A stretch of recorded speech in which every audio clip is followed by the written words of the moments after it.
Wala nang maraming paligoy-ligoy pa, diretso sa punto na.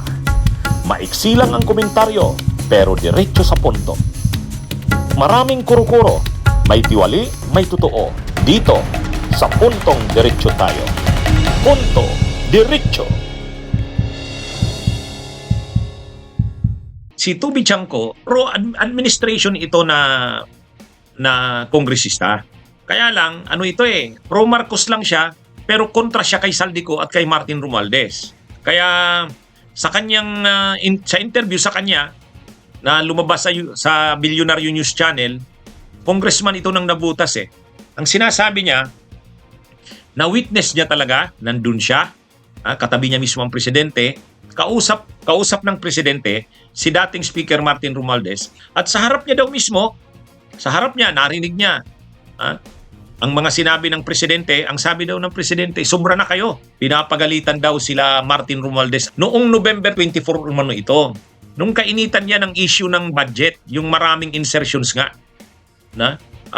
Yan, ang pinag-uusapan diyan ng mga taong yan, November 2024, yung para sa 2025 budget, ay nakita na raw ng presidente na maraming ang mga insertions at para nga ito kila Romualdez at kay Saldico, medyo hindi pala medyo, sobra na daw, nagalit daw ang presidente, sabi ni Tubi Chanco. At sinabihan daw yung dalawa, sobra na kayo. Pag-upo, ang bungad talaga kaagad ng presidente kay Martin is, Martin, kayo ni Saldi, ilan bang bahay sa Forbes ang gusto nyong bilhin? Ilan bang eroplano ang kailangan ninyo? Ilan bang Ferrari ang gusto nyo? Ganong karaming pera ba ang gusto nyo? Ganong karaming caviar ba ang kaya nyong kainin? Yun ang bungad. Yun yung opening statement nung pag-upong nung November 24. Tsaka pa lang niya sinabi na sobra na kayo. Lahat ng pera kinukuha niya. Pero yan yung opening statement niya. Yan yung unang-una sinabi niya na hindi ko din i-disclose kasi sabi ko napaka sakit ng mga salita, di ba? Ibig sabihin, ang unang isip ko, ulitin ko, papagalitan mo pala to, bakit sinama mo pa ako dito?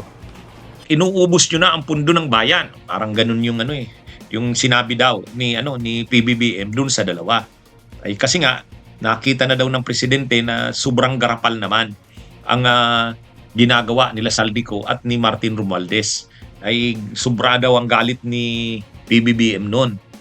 Kaya dito, ang pinapakita dito ni Tubi Chanco, pinapanindigan ni Tubi Chanco na walang alam ang presidente at galit ang presidente sa mga pinagagawa nila Saldico at ni Martin Romualdez. Kaya yung mga nangyari daw na yan, na mga anomalya sa budget, mga maniobra sa budget, si Saldico lang daw yan at si Martin Romualdez. Sabi ni Tubi Chanco.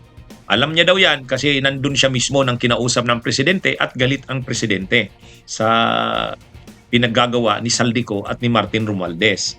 Kaya pinagalitan daw, sobra daw yung galit ng presidente. Kaya hindi daw magagalit ang presidente kung kasabwat siya doon. Yung galit niya na yon, yung pinagalitan niya yung dalawa, ibig sabihin nun, ayon kay Tubi Chanco, hindi sangkot ang presidente.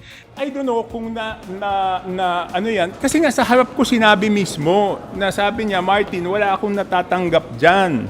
Yan yung sinabi. Alam mong wala akong natatanggap dyan. Yung isa pa lang na sinabi niya in front of me is, kayo ni Saldi, ang dami yung kinukuha, grabe yung corruption sa House, at alam mo, Martin, wala akong natatanggap dyan. Kaya lang, ang problema kasi dito, ang nagsasabi niyan, si Tubi Chanco.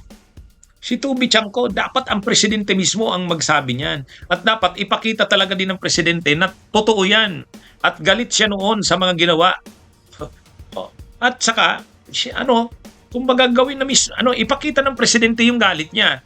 Ito kasing galit ng presidente, general in general Samantalang ang sinasabi ni Tubi Chanco, nagalit ang presidente kay Romualdez at saka kay Saldico dahil sa mga ginawa nitong maniobra na sobra na. Halos hindi na moderate your greed. Garapala na, sobra ng pagkagahaman. Hindi mo makita yan sa ngayon ng presidente. Hindi mo makita sa kanya na kahit nung nag-resign si Saldico, hindi naman pinakita na ang dahilan noon ay yung tungkol nga dyan sa budget. Hindi. Sa katunayan, kahit na nag-resign na si Saldico noon, part pa siya ng administration. Walang, kumbaga, hindi talaga, hindi nakita, ito, yung sabi na lang ito ni Toby Chanco. Pero sa aktual, walang nakita ang publiko na nagalit ang presidente kay Saldico or kay Martin Romualdez. Sa katunayan, nag-resign si Saldico pero nandun pa rin siya sa sirkulo ng administrasyon. Ngayon na lang naman yan nangyari nung nagsimula na yung mga kaso. Yun, tumakas na si Saldico. Pero nung mga panahon, kahit na nag-resign na siya bilang House Appropriations Committee Chair, malapit pa rin siya sa inner circle ng Kamara nila Romualdez. At si Romualdez din, hindi mo naman makita na nasira na yung relasyon nilang magpinsan. Malapit pa rin ang presidente at saka si Martin Romualdez. Kahit nga ngayon na may mga issue na kay Martin Romualdez, hindi naman makita na galit si PBBM kay Martin Romualdez. Ang sabi niya lang, hayaang imbestigahan. Kung talagang may ebidensya, kasuhan. Pero kung totoo yung sinasabi ni Toby Chanco na nagalit nga ang presidente dahil nalaman niya ang mga pinagagawa nila Martin Romualdez at nila Saldico, ay di dapat ngayon pa lang ang presidente mismo mag-i-instruction na ito yung gawin nyo. Kasi alam ko lahat yan. Alam ko kung anong nangyari dyan. Tuluyan nyo na yan. Pero hindi makita ngayong Kumbaga ang ginagawa ng presidente, hinahayaan yung investigasyon. Kung anong kalabasan, yun na yun. Kung sana yung mga sinasabi ni Toby Chanco ay kumpirmahin din ng presidente, mapaparusahan talaga yung mga dapat maparusahan. Mapapabilis ang paggulong ng mga kaso. Kasi siyempre maraming alam ang presidente. Based sa sinabi ni Toby Chanco, may alam ang presidente na nagkakaroon na nga ng mga maniobrahan, ng mga sabwatan, parang sindikato na ang nangyari. Noon pa alam na ng presidente. So, mas mapapabilis ang mga investigasyon kung ang presidente mismo ay magsabi na ng mga nalalaman niya. Para mapabilis na yan. Kasi ang sabi ni Toby Chanco, alam ng presidente yung pinagagawa nila Martin Romualdez at ni Saldico. Kaya hindi naman yan yung parang walang alam ang presidente sa mga nangyari. Alam niya na ang ginagawa nila Saldico at nila Martin Romualdez pero hindi siya kasabwat doon. Yun ang sinasabi ni Toby Chanco. Hindi nang inabang ang presidente doon. Sa katunayan, nagalit pa nga siya. Di dapat ipakita ng presidente yung galit niya. Dapat nga, siya mismo makita na masama na ang loob niya kay Martin Romualdez sa pinsan niya. Bakit ganun ang ginawa? Anyway, yan lang yung mga maraming sinasabi si Toby Chanco pero ang sabi niya ganun. Kaya mahirap na natatagalan pang masyado ang investigasyon dahil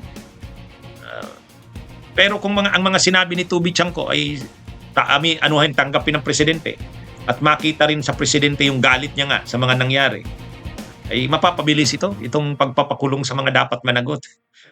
Bunyog, halikan na kasama ka. Bunyog, kapag buklod ay may pag-asa. Luzon, Visayas, Mindanao, isa ang pananaw. Sa bagong Pilipinas ang bunyog isisigaw. Bunyog.